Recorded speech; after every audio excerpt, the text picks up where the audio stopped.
We got in this business because we became accidental caregivers. In 1985, my mother suffered a major heart attack, spent nearly 2 months in the hospital. And here we were, my dad and my brothers and I, and we found ourselves as caregivers. So we learned by trial and error. In 1994, my brothers and I stood up a home care company called Cypress Staffing Services. I rebranded the company to Cypress Home Care Solutions because I wanted to be a solutions-oriented company. I knew just home care wasn't going to be good enough. I have a radio show. I also have a column that I've been writing for 16 years.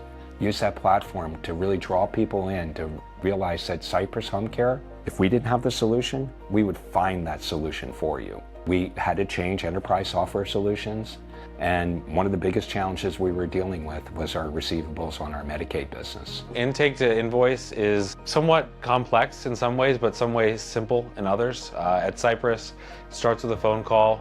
Everything flows, seamlessly, and data moves between the different systems we need it to be in. And then as well, we have a lot of human touch points because of the trust that people put in us to provide care for their loved ones. And once the care is complete, we pass things on to people like Paradigm, who handle all the back end to make sure that we get paid and can pay our caregivers for all the great work that they do. That to me is remarkable. I mean, I used to have hundreds of thousands of dollars on my aging AR. Now the only AR I have is very little bit of private pay.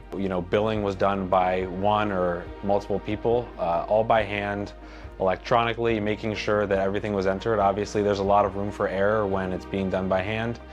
You're limited to time constraints that can really limit how much can be billed over a period of time or during a given week. We tried to do it on our own, and the person that I had working on it had boxes and piles of the denials that needed to be resubmitted, and we needed to fill in the boxes. Sometimes we were using whiteout to make sure the S didn't look like a 5. Once we were able to switch to Paradigm, a lot of that happened automatically, really freeing up people's time to be dedicated to more high-level tasks that could really not be replicated by a system.